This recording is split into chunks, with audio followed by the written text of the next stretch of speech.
नमस्कार। YouTube channel पर आपका हार्दिक स्वागत है।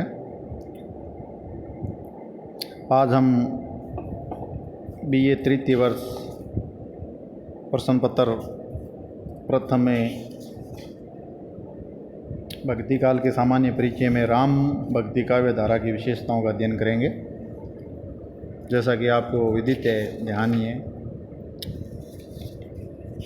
कि भक्ति काल को मुख्य दो भागों में बांटा गया है, निर्गुण भक्ति काव्य और सगुण भक्ति काव्य। फिर सगुण काव्य धारा की दो उपशाखाएं हैं, राम भक्ति काव्य धारा और कृष्ण भक्ति काव्य धारा। तो आज हम राम भक्ति काव्य धारा की प्रमुख विशेषताओं का अध्ययन करेंगे।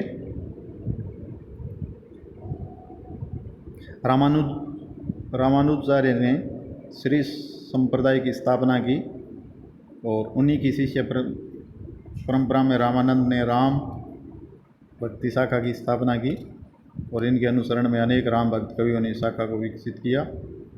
इस शाखा के अग्रणी कवि तुलसीदास है। इसके अतिरिक्त केशवदास, नाभादास, अगरदास, हृदय राम आदि अनेक प्रसिद्ध कवि है। राम काव्य धारा में अवतारवादी उपासना और समन्वयवादी दृष्टिकोण है। सबसे पहले हम इसकी भावगत विशेषताओं का अध्ययन करेंगे। पहली विशेषता है राम के मर्यादा पुरुषोत्तम रूप की स्थापना। मर्यादा एक मूल्य है जो व्यक्ति को संयम में रहने की प्रेरणा देता है और समाज को संगठित रखता है। तुलसीदास ने मानस की रचना करके विविध मर्यादाओं की स्थापना की। राम राजा होकर भी एक पत्नी व्रत धारण करते हैं, जिससे सामंतवादी चेतना और बहुपत्नीवाद का विरोध होता है।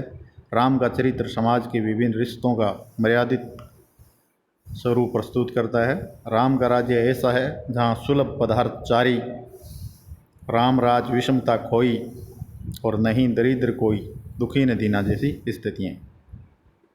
दूसरी प्रमुख विशेषता में है लोक मंगल की साधनावस्था। राम भगत कवि समाज में लोक मंगल लाने के इच्छुक है। वे समांत सुखाय रचना करते हैं। उनके यहाँ धर्म शब्द व्यापक अर्थों में प्रयुक्त होता है, अर्थात धर्म कर्तव्य का प्रयास है और मानव मात्र का कर्तव्य दूसरों की भलाई करना है और दूसरों को सुख देना है। तुलसीदास ने मानस में लिखा भी है, पर हित सरिस धर्म नहीं भाई, पर पीड़ा सम नहीं अधिमाई। कृति भनीति भूत भली सोई, सूर सरी सम सब कह हित होई। अगली विशेषता हम अपने ले सकते हैं समन्वयात्मक जीवन दृष्टि। भारत विविधताओं का देश है, इसलिए यहाँ समन्वय दृष्टिकोण अनिवार्य है। हजारी प्रसाद द्विवेदी जी ने कहा है, भारत का लोकनायक वही हो सकता है जो समन्वय की अपार धैर्य लेकर आया हो।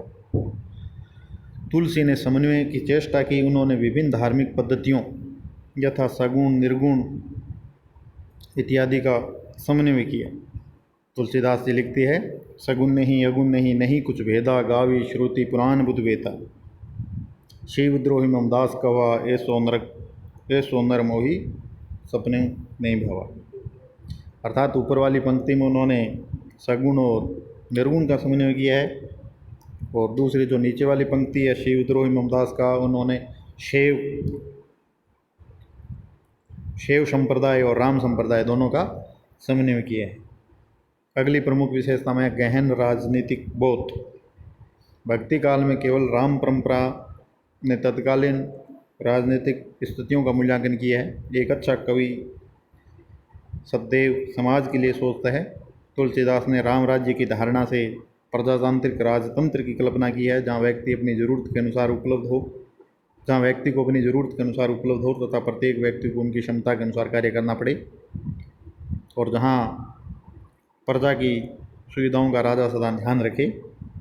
मानस में तुलसीदास जी कहते हैं, जा सुराज प्रिय प्रजा दुखारी, सो नृप अवस नरक अधिकारी।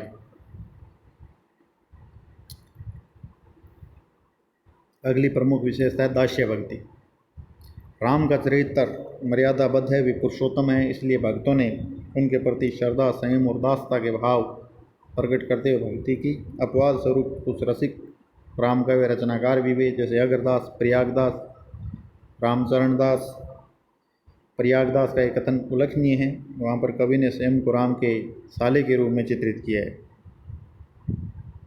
नेम के आगे खाट पड़ी, खाट पे सोए करवा, प्रयागदास अलबेला सोए रामलला की सरवा।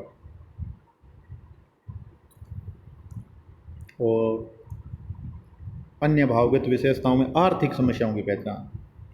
राम काव्य धारा की एक बड़ी प्रमुख विशेषता है कि सबसे पहले उन्होंने आर्थिक समस्याओं की भी पहचान की, और यह काव्य धारा अकेली काव्य धारा है जिसमें आधुनिक काल से पहले आर्थिक समस्याओं का पूरा विस्तार के साथ उठाया गया है। तुलसीदास जी लिखते हैं, खेती ने किसान को, भिखारी को ने भीख, बलि बनिक को, बनिज ने चाकर को चाकरी, जीविका विहीन लोग सिद्ध्यमान सोच, बस कहे एक एकन सो, कहाँ जाई का करी। अर्थात उन्होंने तत्कालीन परिस्थितियों में जो अकाल पड़ते थे, उन अकाल की परिस्थितियों का वर्णन अपने साहित्य में किया है। विशेषताओं का जो दूसरा पक्ष है, जैसे शिल्प पक्ष भी कहा गया है, उसकी प्रमुख विशेषता है काव्य रूप। राम काव्य धारा मुख्य प्रबंध है, प्रबंधात्मक है। यद्यपि अपात स्वरूप कुछ मुक्त रचनाएं भी मिलती है, और रामचरितमानस हिंदी का सर्वोत्कृष्ट महाकाव्य है, तो इसी धारा ने हिंदी साहित्य को दिया है। भाषा, इनकी सारी रचनाएं अवधि और ब्रज में मिलती है। इन्होंने संस्कृत के स्थान पर जन भाषाओं को प्रधानता दी। तुलसीदास जी का कहना है, का भाषा का संस्कृत प्रेम चाहिए सांझ, काम जो आवे कामरी, का करिए कुमार। अलंकार, राम कवियों ने अपनी काव्यों में अलंकारों का समुचित प्रयोग किया है। अलंकारों में अर्थ अलंकार का प्रयोग शब्द अलंकार की तुलना में अधिक है, क्योंकि इन्होंने शब्दों से चमत्कार पैदा करने के स्थान पर अर्थों पर अधिक जोर दिया है। रामचरितमानस इस काव्य परंपरा का सर्वोत्तम महाकाव्य है। जैसे रूपक अलंकार का उदाहरण अपने देश चरण कमल बंदो हरिराई, अतिशोक्ति अलंकार, हनुमान की पूंछ में लगन ने पाई आगी, लंका सारी जरी गई गए निशाचर भागी।